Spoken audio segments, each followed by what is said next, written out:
Bismillahirrahmanirrahim. Alhamdulillah wassalatu wassalamu ala Rasulillah wa ala alihi wa sahbihi wa mawalah wa ba'd. Jemaah sekalian yang dimuliakan oleh Allah Azza wa Jalla,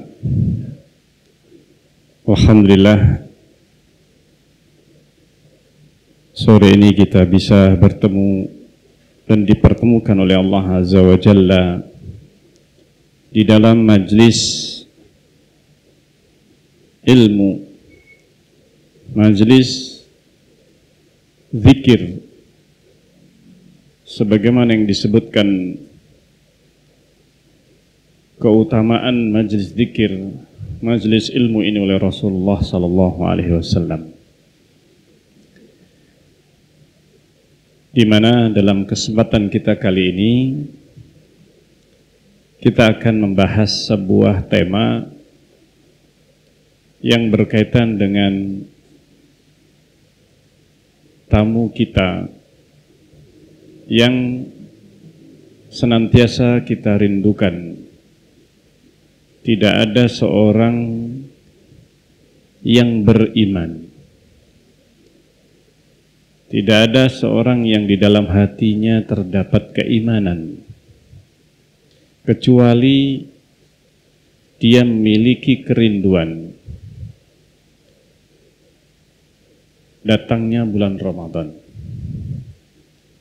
Kerinduan yang tersimpan sejak meninggalkan bulan Ramadan. Maka hanya orang-orang yang beriman, hanya orang-orang yang memiliki keimanan, yang memiliki kerinduan terhadap bulan Ramadan, di mana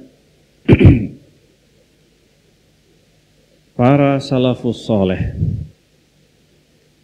Rasulullah bersama para sahabat radhiyallahu anhum, demikian juga para tabi'in, tabi'ut tabi'in, mereka para salafus saleh yang merupakan teladan bagi kita umat Rasulullah sallallahu alaihi wasallam yang menginginkan dan menghendaki keselamatan di dunia dan di akhirat.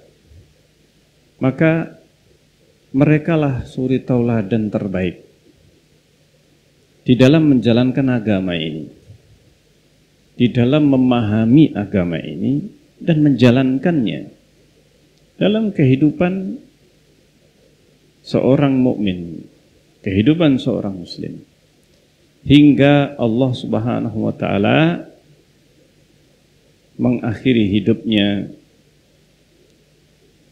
dan nanti akan ketemu dengan Allah Subhanahu wa taala pada hari kiamat. Maka tema kita kali ini adalah tentang bagaimana orang-orang saleh terdahulu atau yang kita kenal dengan para salafus saleh. Mereka lah para salaf yang mendahului kita, yang menjadi tauladan kita di dalam menyambut bulan Ramadan. Bagaimana mereka sebelum datangnya bulan Ramadan dan bagaimana mereka setelah keluar dari Ramadan. Dan kita sekarang ini berada di dalam bulan Sya'ban, bahkan hampir berakhir bulan Sya'ban dan hampir tinggal beberapa hari kita akan masuk bulan Ramadan. Bulan yang penuh dengan barakah ini, bulan yang dimuliakan oleh Allah Azza wa Jalla. Sejak sebelum diciptakan langit dan bumi, Allah Subhanahu wa taala sudah menetapkan bulan-bulan, sehingga nama bulan dari Muharram sampai Dzulhijjah, semua bulan-bulan ini Allah Subhanahu wa taala sudah menetapkan sudah menetapkan sejak diciptakan langit dan bumi. Sebagaimana dalam firman Allah Subhanahu wa taala, "Inna iddatash syuhuri 'indallahi 12 syahran fi kitabillah. Yauma khalaqas samawati wal ard. Minha arba'atun hurum." Sesungguhnya bilangan bulan di sisi Allah, bilangan bulan di sisi Allah itu ada 12 syahran fi kitabillah. Ada 12 bulan di sisi Allah. Inna iddatash syuhuri indallah. Bilangan bulan itu sudah ditetapkan oleh Allah. Indallah. Isna asara syahran fi kitabillah. Kapan itu ditetapkan? Yauma khalaqas samawati wal ard. Ditetapkan pada hari di mana Allah menciptakan langit dan bumi. Berapa belas atau berapa puluh ribu tahun yang lalu, atau berapa ratus ribu tahun yang lalu Allah menciptakan langit dan bumi ini. Maka sejak itu sebenarnya sudah ditetapkan nama-nama bulan 12 ini. Yauma khalaqas samawati wal ard minha arba'atun hurum. Kenapa saya mengatakan bulan dari mulai Muharram sampai Dzulhijjah ini sudah ada sejak diciptakan langit dan bumi? Dan bahwa yang dimaksudkan dengan bulan-bulan yang ada di sisi Allah itu 12 bulan itu adalah bulan Muharram sampai Dzulhijjah, karena Allah berfirman setelahnya, minha arba'atun hurum. Di antara 12 bulan itu ada 4 bulan haram. Tidak ada di dalam kalender manapun, Masehi, Cina itu apa? Imlek. Kemudian kalender Jawa dan penanggalan-penanggalan apa yang ada penanggalan yang dikatakan sebagai akhir hari kiamat, apa, suku Maya, ya. Penanggalan suku Maya, semuanya tidak ada yang mereka menetapkan meskipun jumlahnya 12 bulan. Jumlahnya sama, 12 apa? 12 bulan. Tetapi tidak ada yang memiliki kriteria 4 bulan haram kecuali adalah bulan-bulan Islam. Kecuali bulan-bulan yang ditetapkan oleh Allah dan menjadi kalender Islam, yaitu Muharram sampai apa? Dzulhijjah. Ada 4 bulan haram, 3 berturut-turut. Nah ini, yang satu terpisah, yang satu ini Rajab, dan yang 3 berturut-turut adalah bulan Dzulqa'dah, Dzulhijjah, dan bulan Muharram.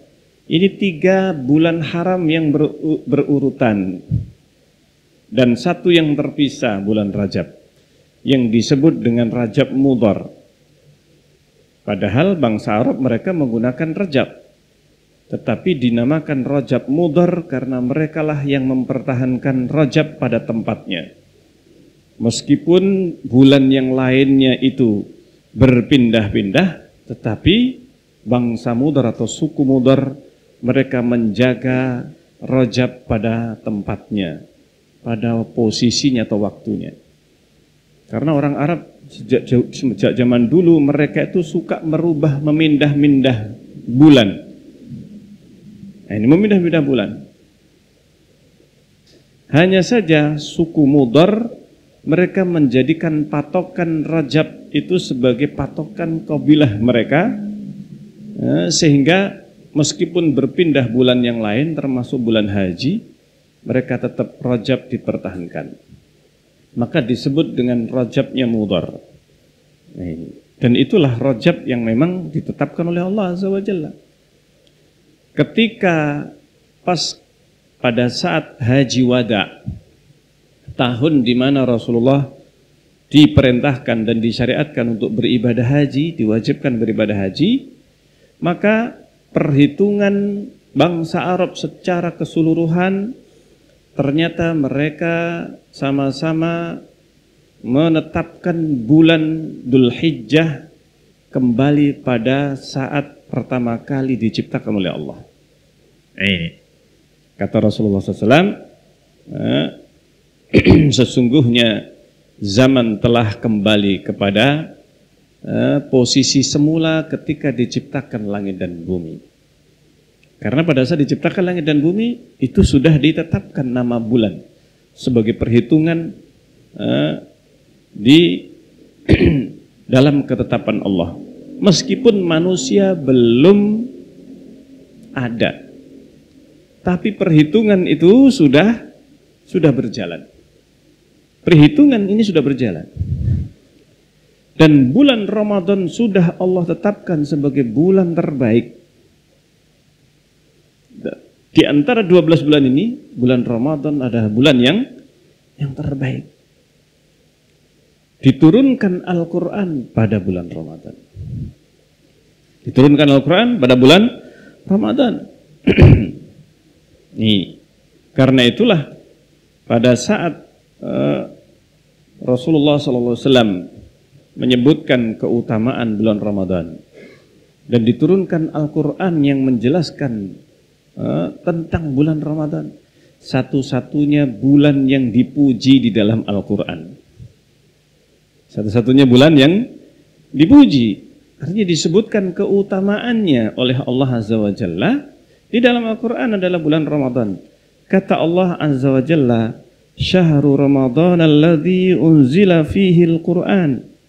Bulan Ramadan yang ditetapkan, unzila, diturunkan di dalamnya Al-Quran, hudal linnas, sebagai petunjuk bagi manusia, wa bayyinatin minal huda wal furqan, dan sebagai petunjuk minal huda, petunjuk wal furqan, dan pembeda. Maka disitulah kemudian disebutkan keutamaan Al-Quran. Apa keutamaannya? Yang pertama kali disebut oleh Allah, bulan Syahrul Ramadan alladzi unzila fihil Quran, yang diturunkan di dalamnya Al-Quran. Ini keutamaan paling besar, karena Al-Quran adalah wahyu terakhir, wahyu yang menyempurnakan seluruh wahyu yang sebelumnya sudah diturunkan oleh Allah. Dan wahyu-wahyu yang diturunkan sebelumnya sudah banyak dirubah oleh manusia.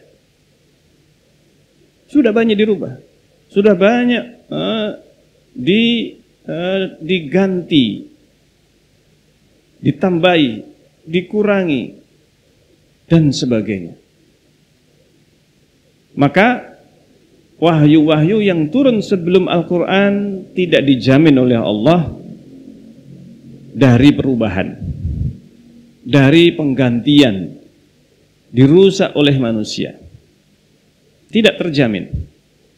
Karena itu Taurat dan Injil, ini yang masih sebagian di antara kitab Taurat dan Injil ini yang masih tersebar di kalangan manusia, itu semuanya tidak ada yang bisa menjamin keotentikannya, bahwa itu adalah yang diturunkan oleh Allah.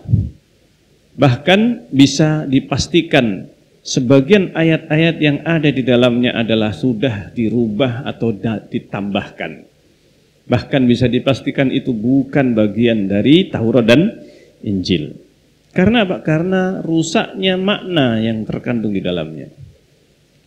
Meskipun ada sebagian di antara ayat-ayat dalam Taurat dan Injil yang memiliki keserupaan dengan Al-Quran, maka mungkin saja itu adalah sisa-sisa yang belum dirubah, sisa-sisa Taurat dan Injil yang belum dirubah. Maka diturunkan Al-Quran, dan Allah Subhanahu wa Ta'ala telah menjamin Al-Quran ini, bahwa Al-Quran ini akan dijaga, dijaga dari perubahan. Adapun usaha manusia untuk merubah Al-Quran banyak. Tetapi mereka hanya bisa berhasil merubah Taurat dan Injil. Mereka berhasil. Sehingga banyak versi Al-Quran, Taurat dan Injil. Tetapi sampai sekarang mereka tidak akan bisa merubah Al-Quran.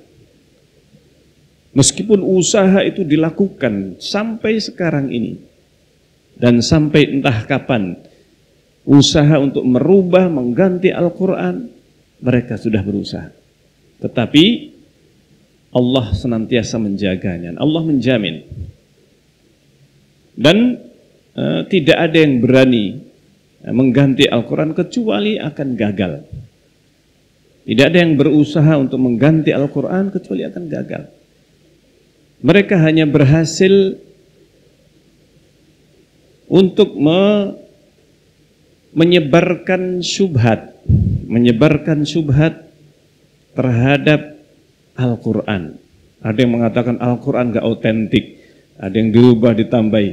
Tapi mereka tidak akan bisa membuktikan. Justru Al-Quran 30 juz ini di seluruh dunia, ini tidak ada yang bisa mengganti satu huruf pun, bahkan mengganti harokat. Mengganti apa? Harokat pun gak bisa. Subhanallah. Kenapa Allah jadikan di seluruh dunia ini para penghafal Al-Quran dan seluruh dunia hafalannya sama? Hafalannya sama. Ini terjaga penelitian, penjagaan ayat-ayat Al-Quran, setiap cetakan Al-Quran ini senantiasa diteliti. Apabila ada kesalahan, maka pasti akan bisa diketahui. Tidak lama seandainya pun sempat beredar kesalahan itu, pasti akan ditemukan. Satu harokat saja tidak ada yang bisa merubahnya. Tidak ada yang bisa menggantikan. Sampai hari ini dan sampai hari kiamat. Karena Allah sudah menjaminnya. Inna nahnu nazzalna dzikra wa inna lahu lahafidun. Sungguhnya kami turunkan dzikra dan kamilah yang akan menjaganya. Dan Al-Quran ini diturunkan oleh Allah di bulan Ramadan. Di bulan Ramadan. Karena itulah keutamaan Al-Quran dan keutamaan bulan Ramadan ini betul-betul disesuaikan oleh Allah Azza wa Jalla. Diturunkan Al-Quran yang merupakan wahyu terakhir, yang paling mulia, dijaga oleh Allah, diturunkan di bulan yang mulia kepada umat yang mulia dengan nabinya, utusan Allah yang terbaik, manusia terbaik, bahkan makhluk terbaik. Artinya Rasulullah SAW lebih mulia daripada seluruh makhluk. Makhluk itu maksudnya jin dan para malaikat. Karena manusia, Bani Adam alaihissalam, mereka lebih mulia, lebih sempurna ciptaannya daripada jin. Malaikat, meskipun mereka adalah makhluk yang diciptakan oleh Allah lebih dahulu, para malaikat diciptakan lebih dahulu. Sampai-sampai para ulama berselisih mana yang lebih afdol, orang solehnya manusia, para nabinya, ataukah para malaikat yang lebih afdol.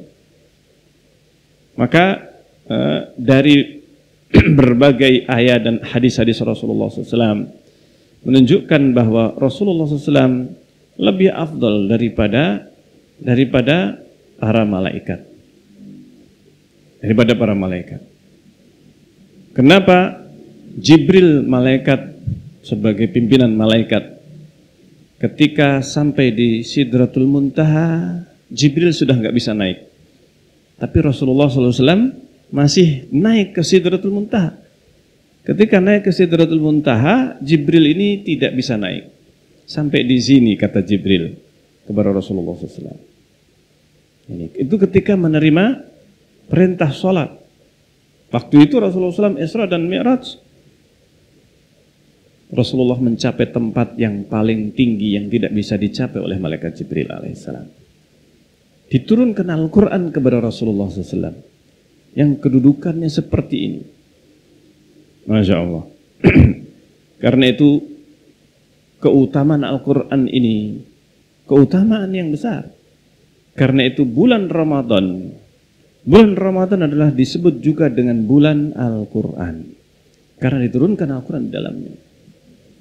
Dan diturunkan Al-Quran pada malam Lailatul Qadar. Malam Lailatul Qadar itu adalah disebutkan oleh Rasulullah bahwa yang paling diharapkan di 10 malam terakhir bulan Ramadan. Dan kedatangan bulan Ramadan inilah karena keutamaan yang besar, maka para salafus saleh mereka benar-benar merindukan bulan Ramadan. Karena di bulan inilah Allah Subhanahu wa taala melipat gandakan pahala, ganjaran. Allah syariatkan berbagai ibadah yang tidak disyariatkan di bulan yang lain. Puasa 1 bulan penuh, bulan Ramadan. Maka keutamaan bulan Ramadan ini yang demikian besar, satu-satunya bulan yang diwajibkan puasa di dalamnya selama 1 bulan. Kemudian diturunkan Al-Quran. Kemudian disebutkan bahwa bulan Ramadan ini Allah Subhanahu wa taala menurunkan rahmatnya. Dibuka pintu-pintu surga, ditutup pintu-pintu neraka, diampuni oleh Allah Azza wa Jalla.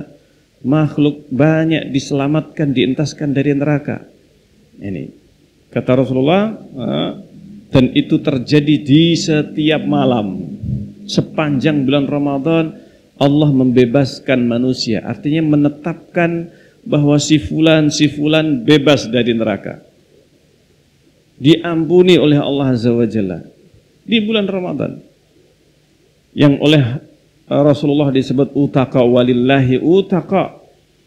Nah ini, Allah itu memiliki utaqa, orang-orang yang terbebas, artinya dibebaskan dari azab, dari siksaan dan dari dosa-dosa, diampuni oleh Allah, dan itu di bulan Ramadan. Kata Rasulullah, wa dzalika fi kulli lailah, dan itu sepanjang bulan Ramadan setiap malam. Dibebaskan, banyak makhluk dibebaskan oleh Allah. Ini keutamaan-keutamaan yang ada di bulan Ramadan. Karena itu Rasulullah, para sahabat, mereka mempersiapkan bulan Ramadan. Bagaimana sebelum bulan Ramadan Rasulullah dan para sahabat? Rasulullah memberikan teladan dan contoh kepada sahabat. Dan inilah yang seharusnya kita lakukan. Para sahabat Rasulullah, mereka senantiasa melihat bagaimana Rasulullah SAW. Rasulullah di bulan Sya'ban disebutkan oleh Aisyah radhiyallahu anha bahwa Rasulullah SAW apabila memasuki bulan Sya'ban, Rasulullah SAW hampir sepanjang bulan Sya'ban ini Rasulullah berpuasa. Dan kata Rasulullah, kata Aisyah radhiyallahu anha, tidaklah pernah Rasulullah itu berpuasa selain bulan Ramadan sebulan penuh. Ini. Tetapi ketika bulan Sya'ban Rasulullah paling banyak berpuasa. Paling banyak di bulan Sya'ban itu berpuasa. Ini. Sampai disebutkan bahkan Rasulullah hampir sepanjang bulan Sya'ban berpuasa. Ini persiapan Rasulullah. Demikian para salafus saleh. Para sahabat Rasulullah SAW apabila menjelang bulan Ramadan, mereka ini betul-betul mempersiapkan. Mereka memperbanyak sedekah.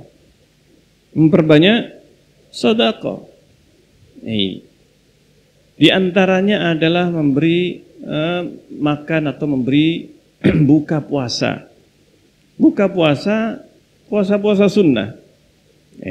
Itu di luar bulan Ramadan.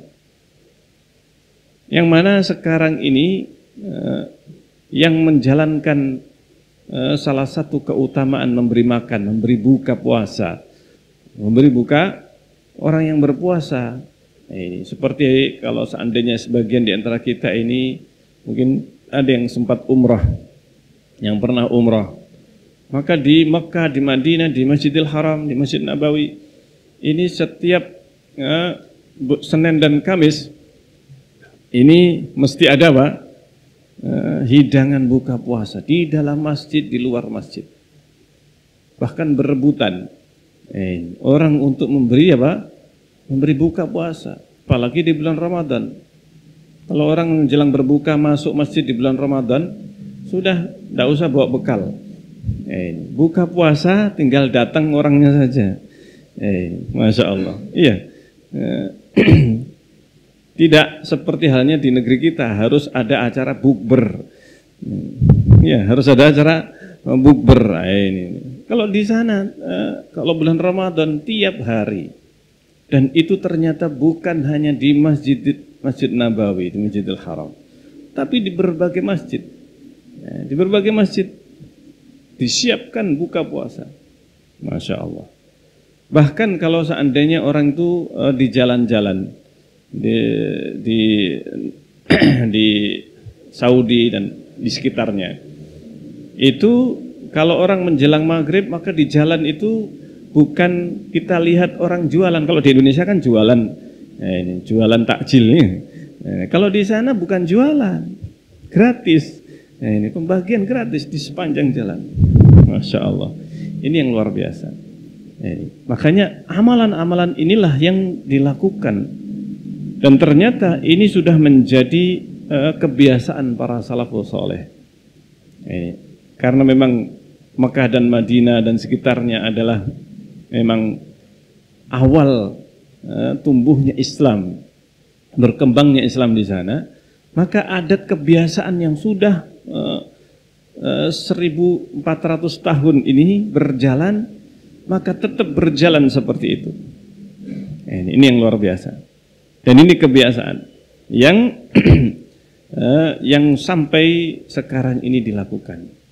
Demikianlah para salafus saleh, mereka disebutkan, dinukil Hasan al-Basri, Ibnul Mubarak rahimahullah ta'ala, mereka tabi'in yang mereka ini banyak meneladani para sahabat Rasulullah SAW.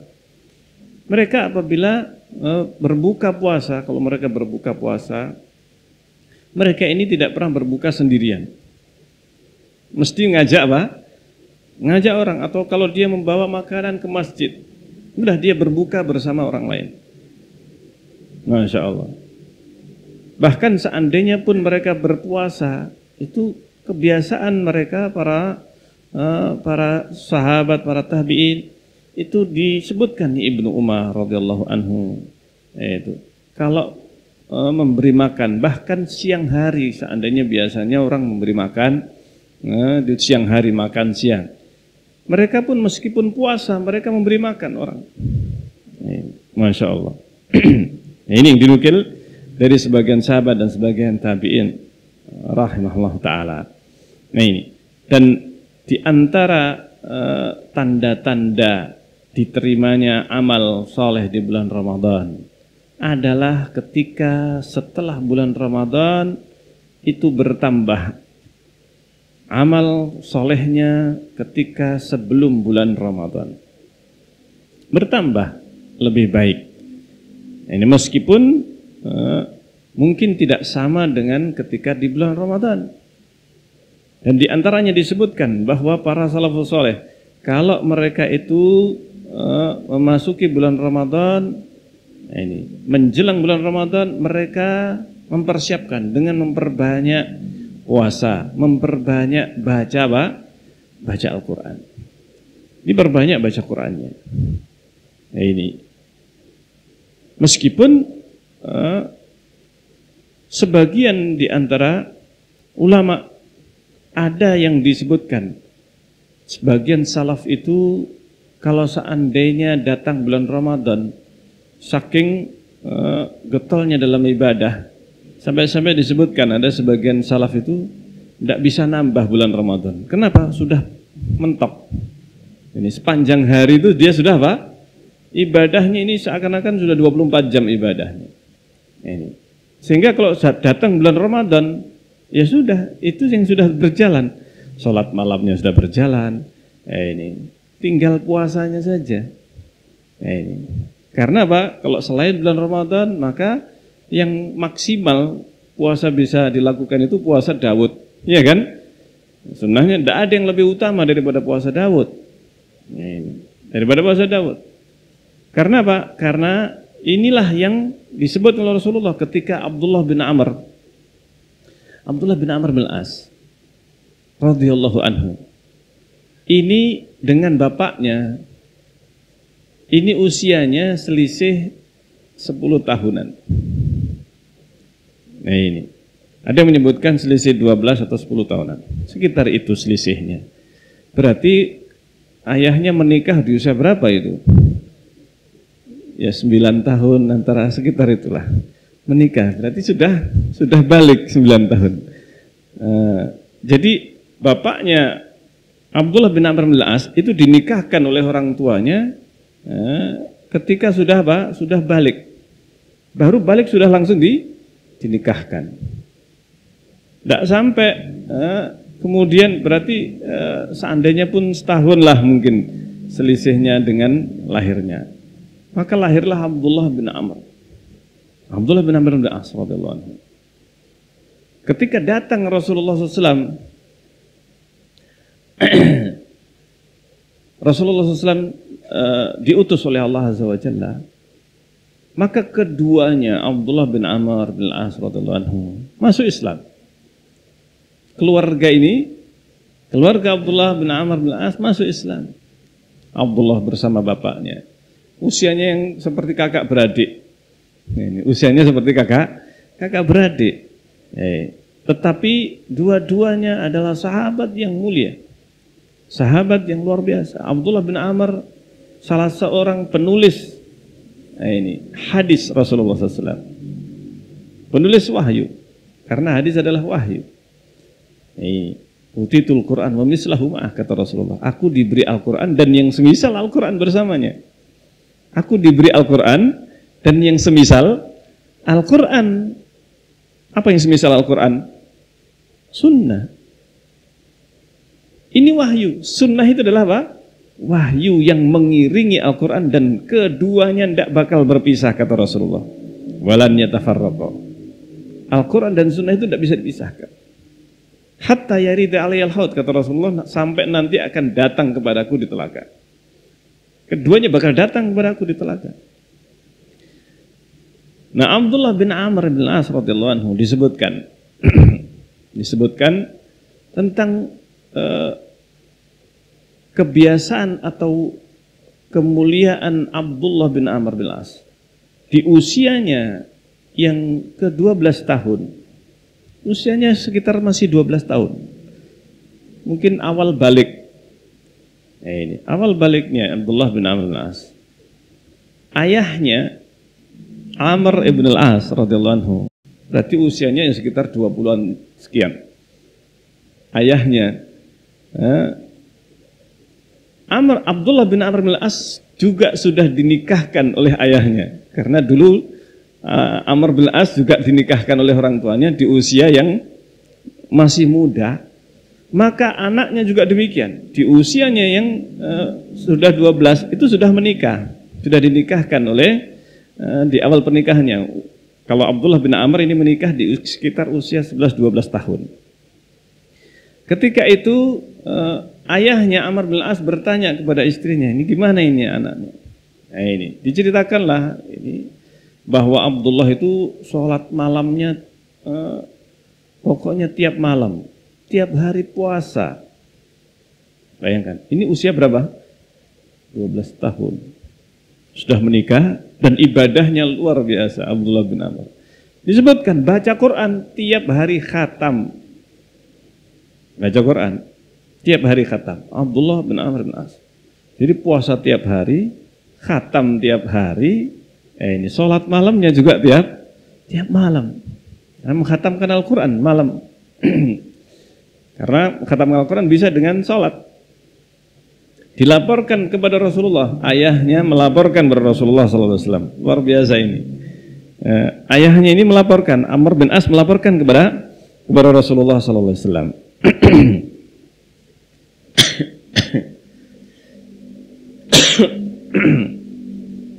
Ketika itu kata ayahnya, ya Rasulullah, sungguhnya anak saya ini bocah saya ini, karena masih kecil, memang masih apa? Masih kecil, masih bocah. Hadal gulam qad fadhahanil bariha. Ini kemarin dia ini fadhahani. Ini terbongkar. Ini kemarin baru terbongkar. Kata siapa? Kata ayahnya. Kok terbongkar? Apanya yang terbongkar? Istrinya. Ini adalah seorang wanita Quraisy. Ini Abdullah ini sepanjang malam sholat. Jadi harusnya ada hak untuk apa? Istrinya. Ini terbongkar katanya. Terbongkar rahasianya. Maka dan dia sepanjang malam dia itu sholat. Sehingga ketika malam hari istrinya didiamkan atau dibiarkan.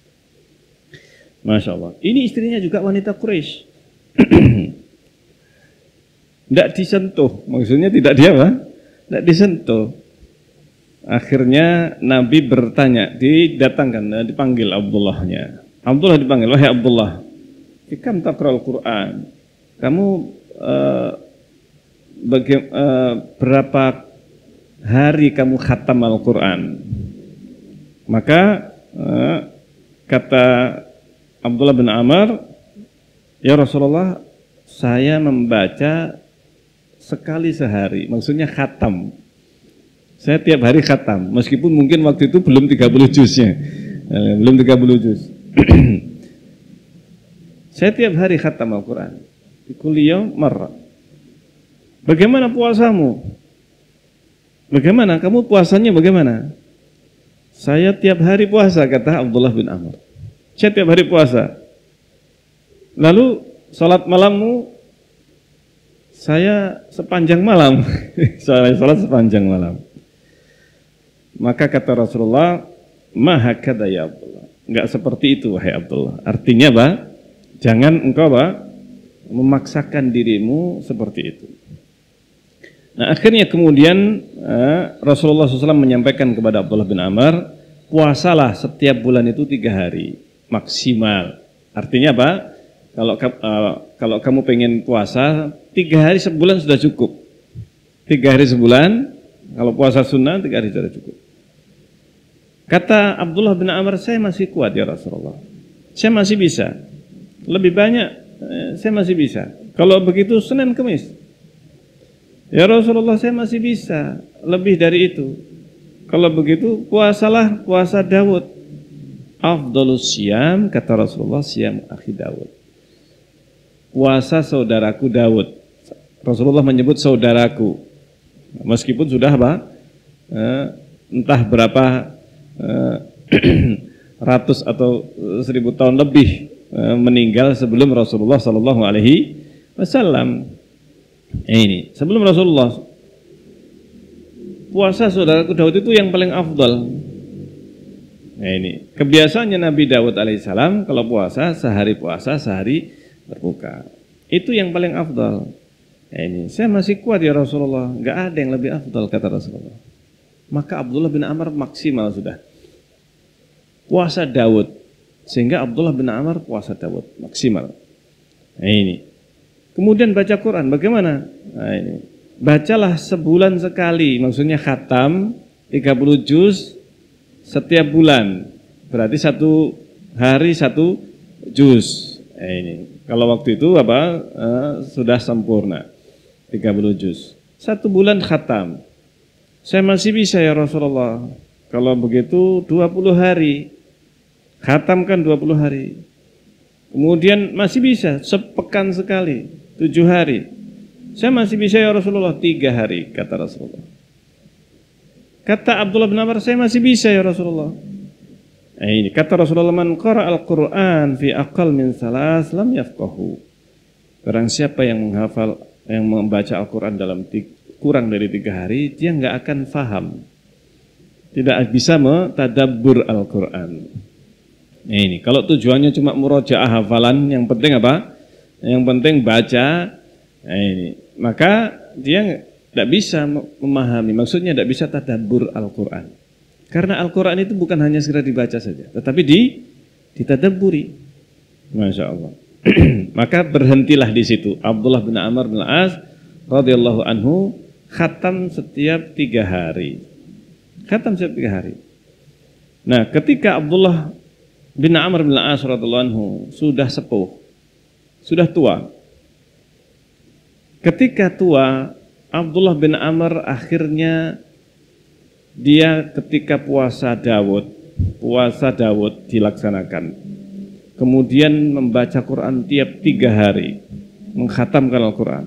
Kemudian malam hari Qiyamul Lail itu maksimal, artinya meskipun tidak sepanjang malam,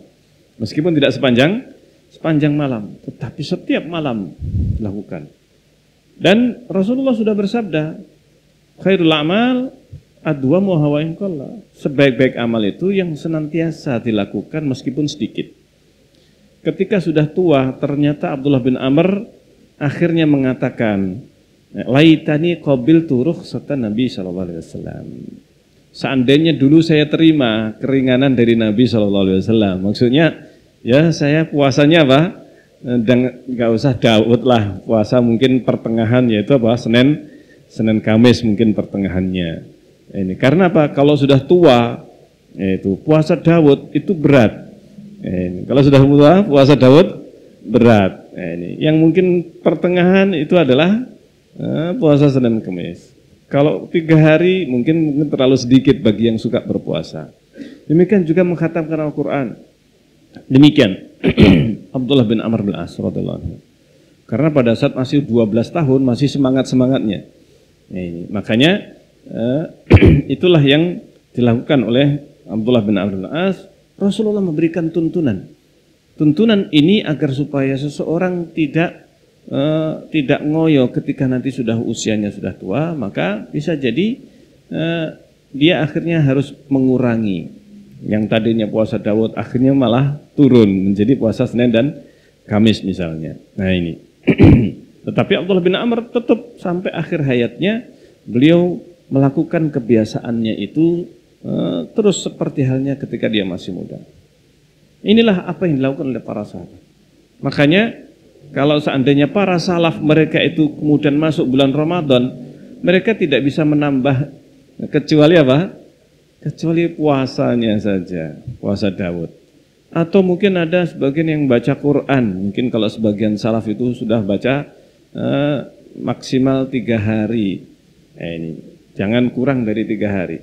Meskipun disebutkan dinukil oleh para salaf, dari para salaf diantaranya Imam Syafi'i rahimahullah yang sampai disebutkan ketika masuk bulan Ramadan membaca Quran khatam 2 kali sehari. Ini khatam 2 kali sehari. Ini Imam Syafi'i rahimahullah. Demikian juga dinukil dari yang lainnya. Akan tetapi banyak para ulama yang merojihkan bahwa sebenarnya yang paling afdal adalah petunjuk Rasulullah SAW. Nah, ini petunjuk Rasulullah bagaimana? 3 hari khatam. Kalau bisa sudah maksimal, nggak usah ditambahi lagi. Karena apa? Karena ini di samping akan memberatkan, memberatkan, bisa seseorang melakukan amal soleh yang lainnya.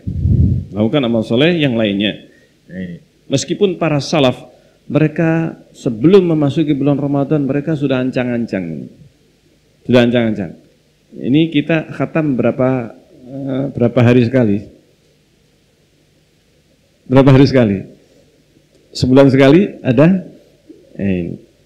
Sebulan sekali. Kalau ada yang khatam sebulan sekali, masya Allah. Masya Allah. Seperti halnya yang dianjurkan kepada Abdullah bin Amr bin As radhiyallahu anhu.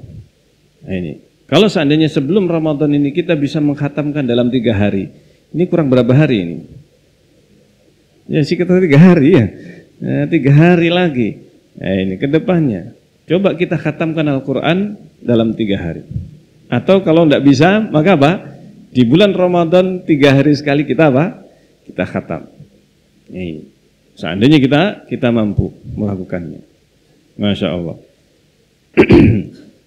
Masya Allah. Ini diantara yang disebutkan. Dinukil oleh para salaf. Mereka itu mempersiapkan sebelum Ramadan, membiasakan puasa, membiasakan atau membaca Al-Quran.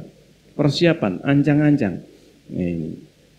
Dan sampai disebutkan diantara yang dinukil dari para salafus saleh radhiyallahu anhum bahwa mereka itu dinukil bahwa mereka para salafus saleh mereka sudah bersiap-siap menyambut ataukah memohon berdoa kepada Allah azza wa jalla agar supaya bisa diberikan taufik untuk bisa beribadah di bulan Ramadan yang akan datang. Berapa lama? 6 bulan sebelum apa? Sebelum masuk bulan Ramadan. Jadi sudah Rabiul akhir gitu, Rabiul awal, Rabiul akhir, itu apa? Muharram, Safar, Rabiul awal, ya kan? Rabiul akhir. Rabiul akhir ini sudah mereka berusaha untuk memohon kepada Allah, berdoa kepada Allah agar supaya diberi taufik bisa beribadah di bulan Ramadan yang akan datang. Nah ini, di bulan Ramadan yang akan datang. Dan mereka setelah keluar bulan Ramadan atau setelah memasuki bulan Ramadan, mereka berdoa kepada Allah agar supaya amalannya diterima. Sampai 6 bulan berikutnya. Ini Ramadan ditambah bulan berikutnya, bayangkan. Jadi sampai bulan Rabiul Awal mereka ini berdoa agar supaya diterima amal solehnya di bulan Ramadan. Karena sungguhnya kebiasaan atau yang dinukil oleh para tabi'in. Hasan al-Basri rahimahullah ta'ala, tabi'in, salah seorang tabi'in, menukil bahwa saya bertemu dengan 100 lebih sahabat. Ini Hasan al-Basri. Demikian juga dinukil yang semisalnya dari Ibnu Mubarak rahimahullah ta'ala. Ibnu Mubarak juga seorang tabi'i. Mereka ini para tabi'i terbaik. Sa'id bin Musayyib, Ibnu Mubarak rahimahullah ta'ala, Abdullah bin Mubarak, kemudian Hasan al-Basri. Mereka ini adalah para tabi'in yang menjadi seniornya tabi'i. Nah, para tabi ini terbagi menjadi beberapa kelompok, diantaranya kibar. Sebagaimana sahabat juga demikian. Kibar sahabat, yaitu para sahabat yang menjadi generasi pertama, sabiqunul awalun. Abu Bakar, Umar, yang 10 orang yang disebut sebagai mubasysyirin bil jannah, yang dijamin masuk surga. Ini yang paling tinggi di antara tingkatan para sahabat. Tabi'in pun juga ada tabaqat atau ada tingkatan seniornya yang paling banyak bertemu dengan sahabat Rasulullah. Nah ini seperti nama-nama tadi, Hasan al-Basri, Ibnu Mubarak, Sa'id bin Musayyib dan yang lainnya. Mereka ini adalah para tabi'in terbaik. Nah, mereka ini selama 6 bulan. Nah ini disebutkan di dalam sebagian riwayat para salaf radhiyallahu anhu, mereka itu menyambut sebelum datangnya bulan Ramadan selama 6 bulan. Kalau sudah lewat, ini maka mereka berdoa, berharap agar Allah mengabulkan amal solehnya ketika di bulan Ramadan. Karena pada saat itu bulan Ramadan amal ini dilipat gandakan. Dan yang diterima amalnya adalah orang-orang yang benar ikhlas karena Allah. Yang benar-benar ikhlas. Yang bisa diterima amalannya baik itu bulan Ramadan ataukah yang lain. Para salafus saleh mereka memiliki sifat, karakter. Bukan yakin diterima. Seperti halnya kita ini ada keyakinan kalau sudah hari raya, wah sudah plong rasanya katanya ya. Kenapa? 00. Sudah 00 ya. Sudah halal bihalal sehingga apa? Dosanya sudah apa? 0 sudah. Seperti dilahirkan. Subhanallah. Nah, ini berbeda dengan para salaf. Mereka para sahabat radhiyallahu anhum, para tabi'in, para tabi'in, orang-orang soleh. Mereka ini khawatir, ada kekhawatiran. Bukan yakin diterima oleh Allah, enggak. Bayangkan ini perbedaan kita dengan para salafus saleh. Mereka kalau selesai bulan Ramadan, mereka itu berharap diterima amal soleh mereka. Sampai disebutkan di dalam sebagian riwayat sampai 6 bulan mereka itu berdoa Ramadan yang kemarin diterima oleh Allah Azza wa Jalla. Nah ini. Dan berdoa 6 bulan berikutnya menjelang bulan Ramadan supaya bisa diberikan taufik untuk mengulangi lagi, untuk beribadah di bulan Ramadan berikutnya. Nih. Hasan al-Basri menceritakan, saya bertemu 100 sahabat Rasulullah. Kulluhum yakhafuna nifaq. Mereka semuanya para sahabat khawatir dengan sifat kemunafikan. Bayangkan, ini seluruh sahabat. Tidak ada sama sekali sahabat yang tidak takut dengan kemunafikan. Ini berbeda dengan kita, ya. Berbeda dengan kita. Kita ini seakan-akan apa? Kita ini seakan-akan sudah rajin ke masjid. Ini nggak bakal jadi orang munafik. Ya. Nggak bakal jadi orang. Subhanallah. Mereka para sahabat, bahkan jangankan sigar, Pak, sahabat senior Umar bin Khattab radhiyallahu anhu. Yang jelas Rasulullah sudah menyebutkan Umar fil jannah. Umar di surga. Utsman fil jannah. Utsman bin Affan di surga. Mereka ini manusia terbaik setelah para nabi dan rasul. Para sahabat Rasulullah ini. Mereka semuanya takut dengan yang namanya kemunafikan. Ini dinukil Hasan al-Basri radhiyallahu rahimahullah taala. Kulluhum yakhafuna nifaq. Mereka semuanya takut dengan yang namanya kemunafikan. Takut dengan yang namanya penyakit nifak, penyakit munafik dalam hati. Umar bin Khattab sampai tanya kepada Hudzaifah bin Yaman. Sampai tanya kepada Hudzaifah radhiyallahu anhu, apakah saya termasuk di antara orang yang disebutkan oleh Rasulullah SAW, termasuk nama-nama orang munafik? Karena Rasulullah itu menyebutkan nama-nama orang munafik kepada satu orang, Hudzaifah bin Yaman. Maka dijuluki Hudzaifah ini oleh para sahabat sahibu sirri Rasulullah, pemilik rahasia Rasulullah. Yang memegang kunci rahasianya Rasulullah ini adalah Hudzaifah bin Yaman. Para sahabat tahu. Umar bin Khattab juga tahu. Karena apa? Nama-nama orang munafik diketahui nama satu persatu. Tidak ada orang munafik di Madinah kecuali sebenarnya sudah diketahui. Rasulullah sudah tahu. Jibril memberitahu kepada Rasulullah, ini si fulan munafik, fulan. Namanya lengkap, datanya lengkap, meskipun tidak dicatat. Karena Rasulullah tidaklah bisa membaca dan menulis, tapi itu langsung wahyu dari Allah. Malaikat Jibril memberitahu. Maka nama-nama itu disebutkan oleh Rasulullah kepada Hudzaifah. Hudzaifah ini nama-nama orang munafik. Umar bin Khattab pun datang kepada Hudzaifah. Ini Hudzaifah ditanya oleh Umar bin Khattab, apakah nama saya termasuk di antara nama-nama orang munafik? Hudzaifah menghindar, berkali-kali menghindar. Tapi bukan Umar namanya, kalau tidak apa? Tidak mendapatkan yang diinginkan. Subhanallah. Umar bin Khattab ini susah ditolak ini permintaannya, karena dikejar oleh Umar bin Khattab radhiyallahu anhu.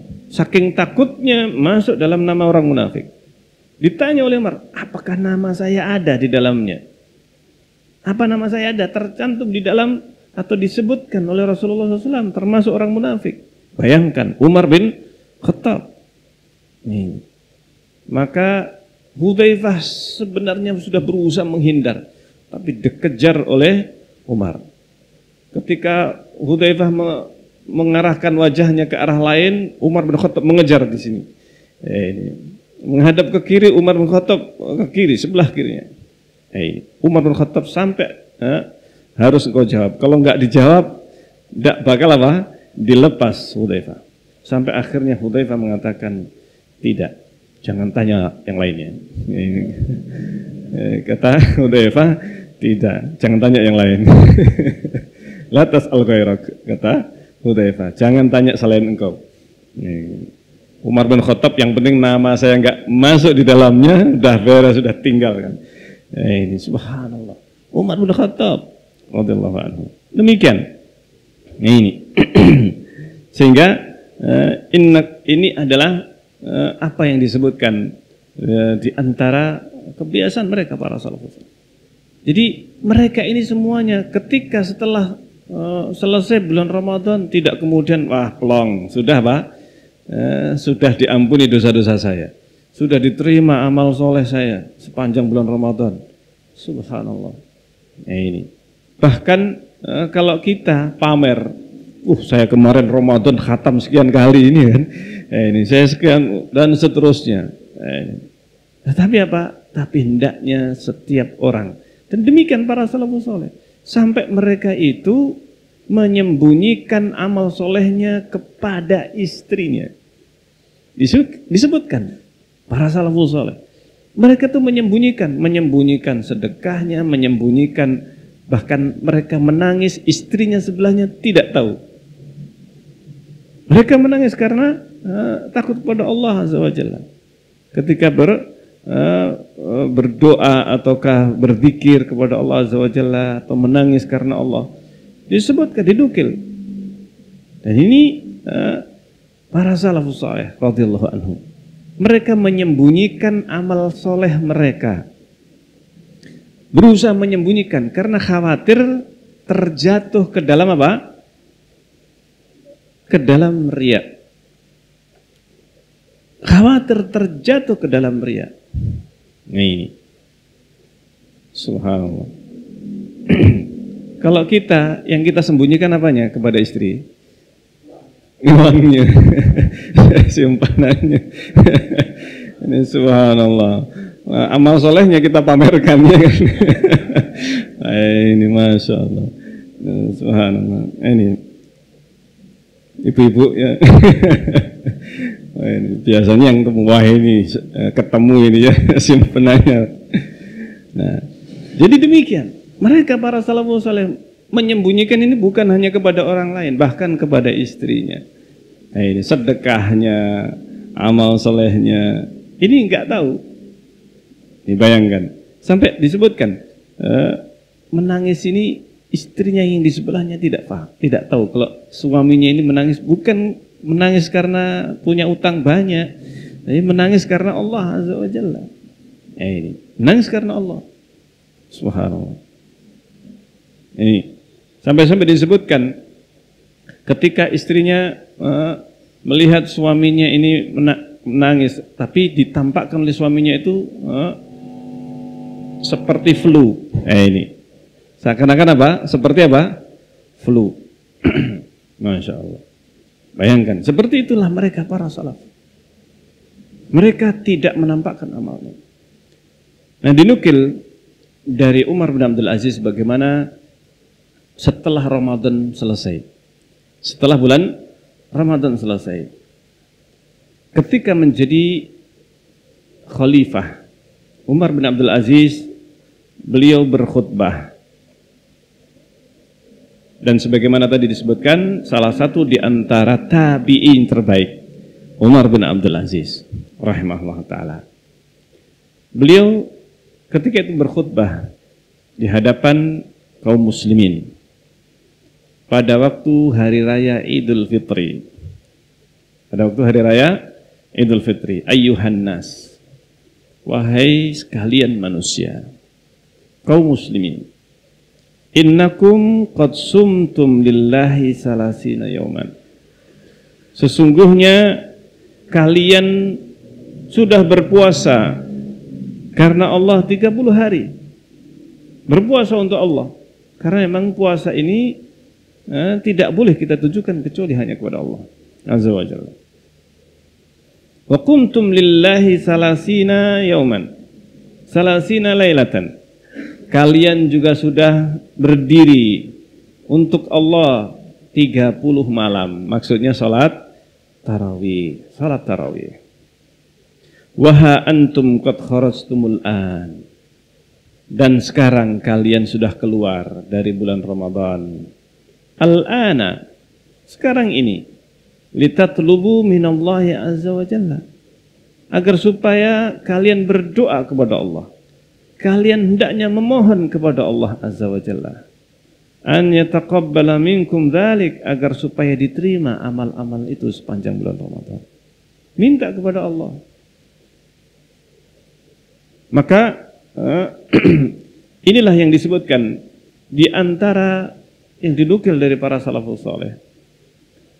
Wuhaib bin Ibn al-Warad rahimahullah ta'ala, beliau termasuk juga di antara para salafus saleh yang beliau ketika melihat orang-orang mereka tertawa terbahak-bahak pada hari raya Idul Fitri.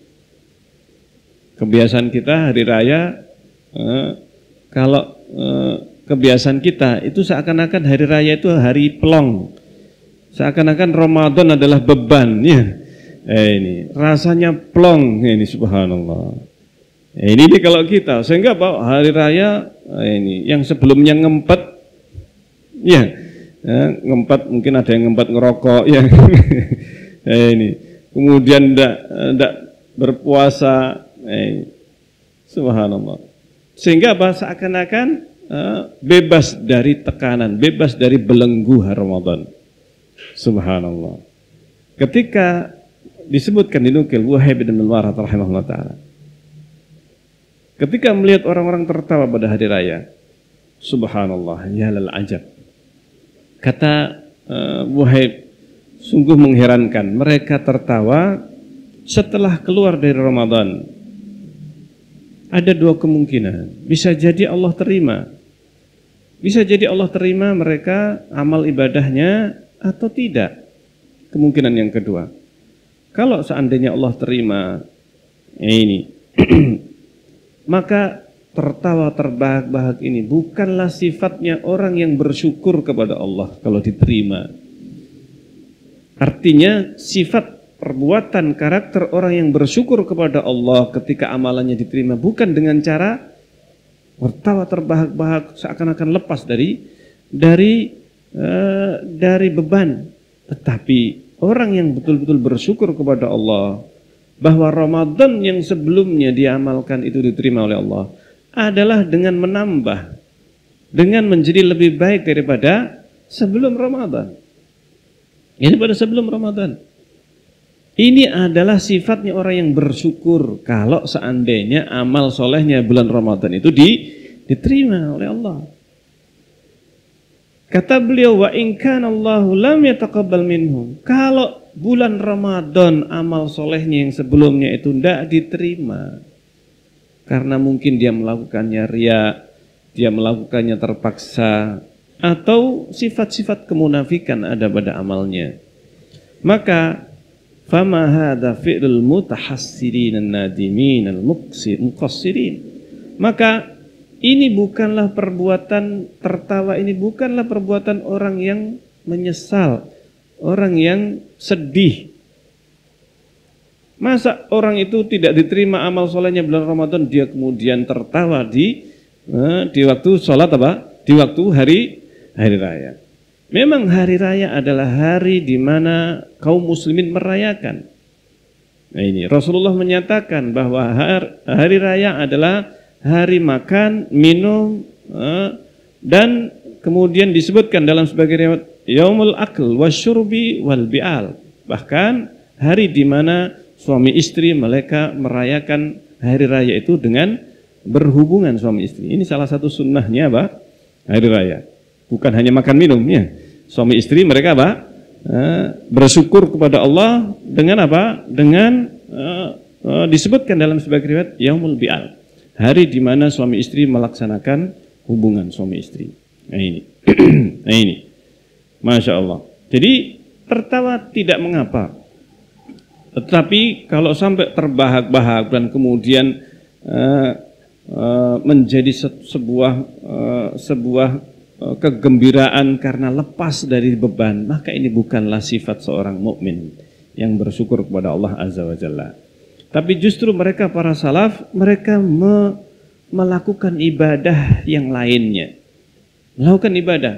Ketika mereka tidak bisa hari raya, kalau Idul Fitri 1 hari berpuasa.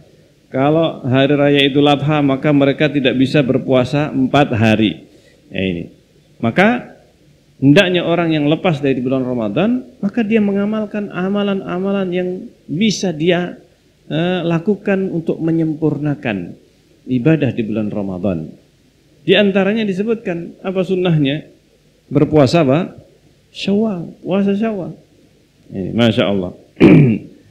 Karena apa? Cirinya orang yang dia itu diterima amalnya adalah ketika setelah amal itu dia melakukan amal soleh yang lebih baik. Itu tanda-tanda diterimanya amal soleh. Maka kalau kita itu ingin amal soleh kita diterima oleh Allah, maka hendaknya amal kita setelahnya adalah lebih apa? Lebih baik. Kata Allah, innama yataqabbalullahu minal muttaqin. Sungguhnya Allah menerima itu hanya dari orang yang bertakwa. Hanya orang yang bertakwa. Kalau seandainya orang itu berbuat ketaatan kepada Allah di bulan Ramadan, dan kemudian setelah bulan Ramadan dia kembali kepada maksiatnya, ya ini, kembali kepada maksiatnya, maka ini bukan sifat orang yang bertakwa kepada Allah. Ya ini yang disebut dengan orang yang takwanya itu sifatnya adalah Ramadaniyah. Takwa Ramadaniyah. Apa maksudnya takwa Ramadaniyah? Takwanya orang itu Ramadaniyah. Maksudnya apa? Dia cuma bertakwa kalau bulan Ramadan. Maka seharusnya orang itu takwanya bukan Ramadaniyah. Hendaknya orang itu sifat takwanya adalah Rabbaniyah. Rabbaniyah itu yang senantiasa dia itu bertakwa kepada Allah dimanapun berada. Ini dimanapun dan kapanpun dia bertakwa kepada Allah Azza wa Jalla. Jadi bukan kemudian dia meninggalkan ketakwaan setelah bulan Ramadan. Kata Abdullah bin Umar bin Khattab radhiyallahu anhu, "Lau anni a'lam," seandainya saya itu tahu, "annallaha taqabbala minni rak'atain," seandainya saya tahu 2 rakaat saya itu diterima oleh Allah. Salat 2 rakaatnya diterima oleh Allah. Setelah selesai salat, ini ternyata dia tahu bahwa sholat 2 rakaat tadi diterima oleh Allah Azza wa Jalla. Seandainya saya tahu. Tapi siapa yang tahu? Iya kan? Seandainya saya tahu 2 rakaat yang saya lakukan itu diterima oleh Allah, lakana dzalika hasbi wa kifaya. Maka sungguh itu cukup bagiku. Artinya cukup, itu kebahagiaan yang besar. Karena Allah Subhanahu wa taala berfirman, innama yataqabbalullahu minal muttaqin. Karena Allah mengatakan di dalam Al-Quran, sesungguhnya yataqabbalullahu minal muttaqin. Sungguhnya Allah itu menerima dari orang yang bertakwa. Allah hanya menerima dari orang yang bertakwa. Kalau ternyata 2 rakaat saya yang tadi diterima oleh Allah, berarti saya termasuk orang yang bertakwa di sisi Allah. Berarti Allah menerima takwa saya. Subhanallah. Ini Ibnu Umar, Abdullah bin Umar radhiyallahu anhu. Sehingga diterimanya amal soleh itu cirinya adalah ketakwaan setelahnya. Artinya istiqomah dalam ketakwaan itu adalah tanda-tanda amal soleh sebelumnya diterima oleh Allah Azza wa Jalla. Maka jangan kita berhenti dalam menjalankan ketakwaan radhiyallahu anhum. Maka para salafus soleh radhiyallahu anhum, mereka itu senantiasa murajaah, meneliti kembali, introspeksi ibadahnya sebelumnya. Apakah saya sebelum ini ibadah saya itu betul-betul karena Allah, ataukah masih ada amal ibadah itu bukan karena Allah, karena riya, pengen dipuji, pengen disanjung. Maka ini yang senantiasa setiap selesai ibadah, tadi itu saya ibadah benar-benar karena Allah atau tidak. Ini yang dilakukan oleh orang yang ingin betul-betul bertakwa, takut kepada Allah Azza wa Jalla. Ini bukan membanggakan ibadahnya. Dan salah satu tanda-tanda ibadah itu tidak diterima adalah ketika dia riya dan sombong setelah dia beribadah.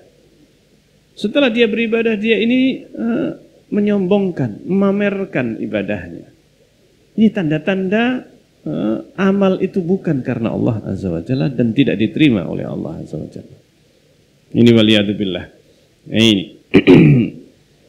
ada satu ayat yang Aisyah radhiyallahu anha bertanya kepada Rasulullah SAW tentang tafsir atau maknanya, yaitu dalam surat Al-Mu'minun ayat 60.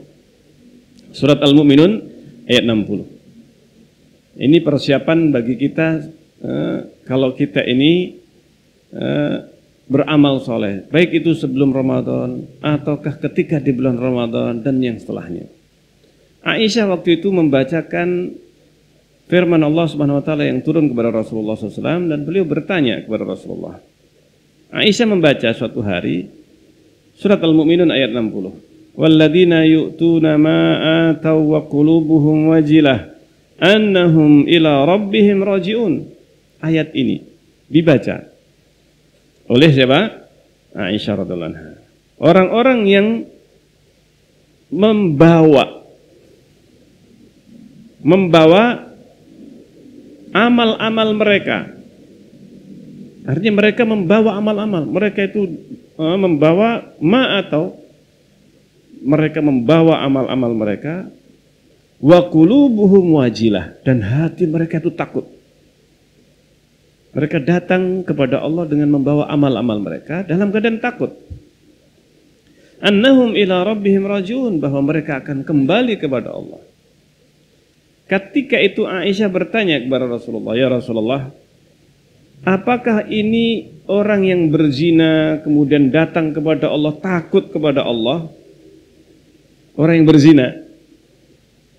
Apakah orang yang mencuri kemudian datang kepada Allah, dia takut dengan amalnya dia mencuri ketika bertemu dengan Allah? Ini yang disebutkan, ditanyakan oleh Aisyah kepada Rasulullah. Kata Rasulullah SAW, ya bint As-Siddiq, wahai putrinya As-Siddiq, putrinya Abu Bakar As-Siddiq. Ini Rasulullah SAW, ya bint As-Siddiq, innama haula, sungguhnya mereka itu adalah aqwam. Mereka itu kaum atau bis-shalah. Mereka itu adalah kaum yang dimaksudkan ayat ini, surat Al-Mu'minun. Itu yang dimaksudkan bukan orang ahlul maksiat datang kepada Allah takut. Takut mereka mempertanggungjawabkan apa? Perbuatan maksiatnya. Mereka takut dengan adab. Bukan itu yang dimaksudkan dalam ayat ini. Tapi mereka adalah orang yang datang dengan membawa amal solehnya berupa sholat, puasa, zakat, dan sebagainya. Yakhafuna alla yutaqabbala minhum. Mereka khawatir tidak diterima oleh Allah.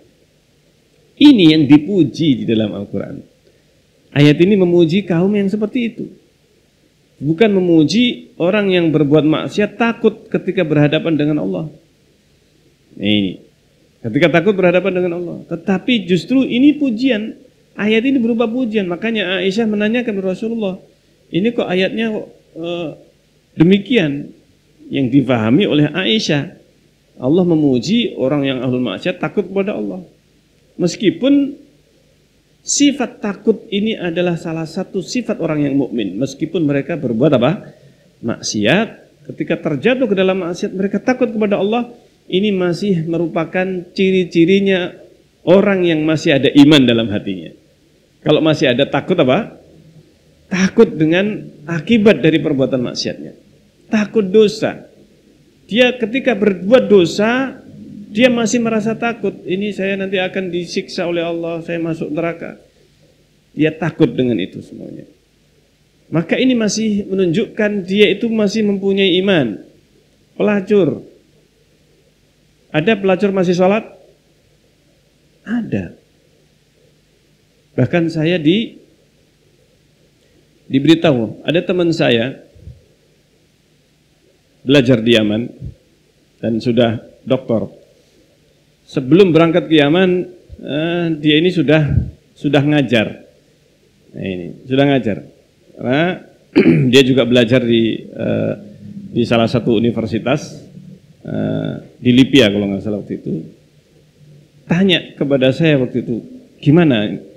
Saya kalau kembali ke Indonesia, di tempat tinggalnya itu ada masjid yang dibangun oleh para pelacur. Bukan semuanya pelacur, tetapi mayoritas uang untuk membangunnya ini dan juga operasionalnya itu adalah apa? Hasilnya orang-orang para pelacur. Dan beliau ini, teman saya ini, mengisi kajian yang panitianya dan pesertanya adalah para pelacur. Jadi mereka itu setelah Isya, mereka rajin sholat subuh sampai Isya. Ini. Tapi setelah Isya dinas. Habis Isya dinasnya. Dinas malam. Nah, ini. Jadi apa? Mereka kalau sholat pakai mukena, pakai ini. Nanti setelah itu pakai pakaian dinas. Pakaian dinasnya pelacur. Subhanallah. Nah ini. Ketika itu apa? Ditanya, gimana nanti kalau saya balik diminta lagi untuk ngisi kajian mereka. Ini subhanallah. Sampai seperti itu. Artinya menunjukkan ada rasa apa? Rasa takut. Mereka ketika berbuat maksiat mereka juga merasa itu adalah dosa. Makanya mereka mengatakan, saya disebutkan ini mereka bersedekah bikin masjid itu supaya apa? Mungkin bisa menebus dosanya. Nah, ini. Jadi sebagian hasilnya disisihkan untuk apa? Bangun masjid. Subhanallah. Ya seperti itu. Ada orang-orang yang dia itu minum khamar masih sholat. Nah, ini. Bahkan ada sebagian tetangga saya dulu itu muadzin, tapi dia juga apa? Minum khamar. Nah, ini minum. Tapi muadzin, masya Allah suaranya. Nah, ini. Jadi mabuknya kalau sudah apa? Di luar waktu sholat. Maka di sini. Jadi ayat ini menunjukkan bagaimana para salafus saleh mereka beramal, tetapi mereka takut kalau amal itu tidak diterima. Ini salah satu ciri orang yang mukmin, ciri orang yang beriman masih ada rasa takut. Nah, ini kepada Allah Azza wa Jalla. Bukan kemudian putus asa, enggak, tapi ada roja dan khauf. Roja itu harapan, khauf itu adalah apa? Rasa takut, rasa khawatir. Jangan sampai ini hilang dari hati kita dua-duanya. Kita tetap harus mempertahankan dua ini seimbang. Karena inilah yang akan membawa kita, dan inilah salah satu di antara kesempurnaan iman kalau dua perkara ini masih ada dalam hati kita. Baik itu sebelum Ramadan, ketika Ramadan, setelah Ramadan, pertahankan dua hal ini. Yaitu apa? Khauf, rasa takut. Takut kepada Allah Azza wa Jalla, amal kita nggak diterima, atau di dalam hati kita ini ada riya, atau di dalam hati kita ada kemunafikan. Kita berlindung kepada Allah, berdoa supaya dijauhkan dari kemunafikan. Dijauhkan, doa kepada Allah. Berdoa kepada Allah agar supaya amal kita diterima. Ini. Maka karena kajian ini bisa jadi kita apa? Mungkin tidak bertemu di bulan Ramadan dan setelah bulan Ramadan. Ini bisa jadi ya kan? Ini. Maka ini adalah sebagai sebuah nasihat untuk saya sendiri dan untuk jamaah sekalian. Hendaknya kita mempersiapkan bulan Ramadan sebaik-baiknya. Nah, ini. Dan kita laksanakan bulan Ramadan dengan sebaik-baiknya.